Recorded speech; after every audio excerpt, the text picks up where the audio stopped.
Hi everyone, this is part 2 of the Tyranny or Freedom mini-series, and this one is called There's No One Coming to Save the Day. So check out the one that I did yesterday. Tyranny or Freedom part 1 is a quiet English rebellion taking place, so just have a look in the description for that. If you want an objective view that's pretty optimistic, then make sure you have a look at that, where I go into detail what the situation is in England, not the UK. Today's one is not a reality check, but we're just going to try and balance that out really, because this is something that I've talked about quite a lot recently.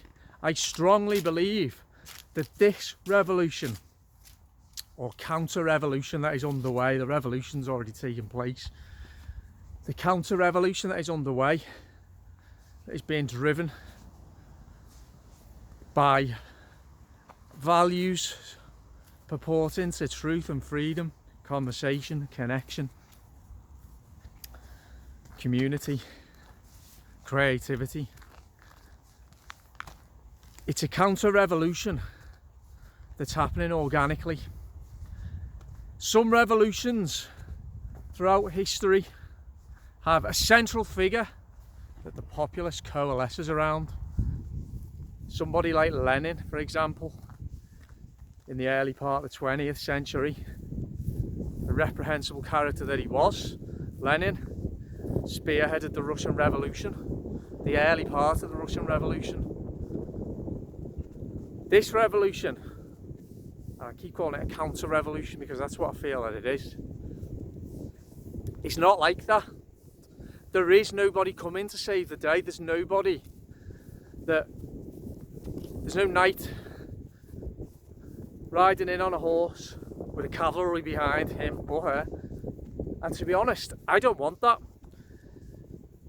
Because in focusing too much on just one person to provide the impetus and the solution to a problem for the whole world, how do we know that what that character would bring would not be worse than what we've already got? So I think we're actually in a better position now, because there isn't one person in the entire world who is gonna be a knight in shining armour. There are many individuals, strong characters, who are really influential, who are setting the example, who are providing leadership, but nobody has got the power behind them to be able to form a movement in the form of a rebellion, an organised rebellion. And as I say, I think that's a good thing. But we can examine why that might be, and then I'll talk about why I think that in realising that we are our own saviours, that is an empowering concept. I mean, if you think about it, the notable figures in the public eye, in the political world particularly, I know that a lot of people have been surprised or shocked with how many appear to have sold themselves out, who don't seem to be stating the blind obvious about various things. You'll probably noticed how, our media, as I've talked about this so much, has been captured by extreme left ideologues, as is everything else. A bit of a conversation is permitted around the anti-woke criticism of all things woke, i.e. communist. For me, that's just a bit of an illusion really, to create, a bit of a tactic to create the illusion amongst the large part of the population that really doesn't buy into any of these reprehensible, repugnant ideas, that their views are somehow being represented. And you will hear notable characters in the public eye taking on, the woke ideologues pretty unsuccessfully, because as we know, they have an incredible amount of power, few in number even though they are. But you'll hear things about conversations around critical race theory, around the LGBT movement and how intolerant it is. You'll hear conversation around insulate Britain and criticism of them and Extinction Rebellion. You'll hear some criticism of Black Lives Matter. All of these very backward social movements, you will hear a little bit of conversation going on in the press. I would say that's to create the illusion amongst the population, as I say, that you know, our views are being represented to some degree. But there's other subjects where any conversation is forbidden. And there's one very obvious one, as we know, it's the vaccine. And that's the moment when all conversation and criticism, debate around a vaccine is squashed and the individuals in question don't even want to go there. That's when you know there's a large element of control being exerted over everybody in the public eye. Now, if you think about it, I firmly believe all human beings are corruptible. It's just part of being, it's part of human nature, part of being human, and it takes real strength of character to realise that and to try to limit how corruptible you are as a person. But I would suggest that vast majority of people can be bought off. Money talks. 99.9% I would say. I don't know, but it's just what I see around me. Most people can be bought off. That's the carrot method, or the stick, you know, the intimidation. Who's to say what level of intimidation is going on by the deep state, by the deep establishment, by the dark forces in the shadows, threatening anybody who's in the public eye, probably with their life, if indeed they do speak out to their audiences. Hence many of their audiences are thinking, why aren't you saying what we all know? Well, I think that's why. There's threats to their life. And again, if you think about it, most people will, majority will capitulate when put under pressure. They will capitulate when asked to do something that's an unconscionable thing to do. They will, when you consider as well, in this country, I don't know about other countries, but in this country, these continuing restrictions on our way of life are being driven almost exclusively, obviously by government, but supported by public sector, particularly NHS, and then councils, teaching unions, etc., civil service. Well, there's vested interest there, and I've talked about this before. I feel that, generally speaking, there's a dividing line in the population between those who question and tend to be outside the public sector and those who obey tend to be in the public sector. Of course, there's many exceptions to that. I think there's more open-mindedness outside of the public sector and a much greater degree of control within the public sector. I think there's maybe, again, in general, a particular type of individual who's ready to just do what they're told, working in those millions of jobs in the public sector, you know, filtering right down from the top echelons of the civil service, right down to the doctors and teachers and nurses and the council employees, and everybody in between. So what I'm saying is that we have an environment whereby there's a never-ending sense of threat, coercion and pressure, and most people will capitulate. Others, probably in the media, are being paid off handsomely to toe the party line, the Conservative Party line, on various topics. We all know what they are. Now, this is happening right across the world.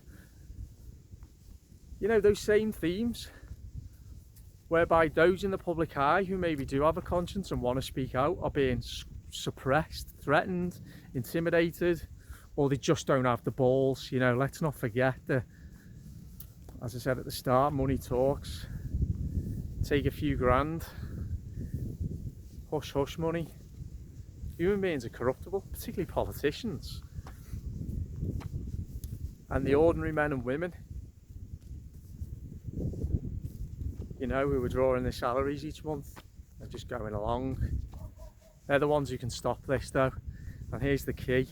So there is nobody going to come along to save the day. It's not that type of revolution. It's not that type of situation. There's too much at stake for the establishment, and they'll make sure that that can't happen.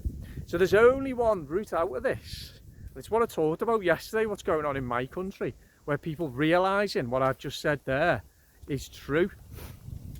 I firmly believe it is, because if it wasn't true, we're nearly 2 years into this, well, who is there who's coming to save the day? Where are they? Not appeared yet, have they? So they're not going to appear.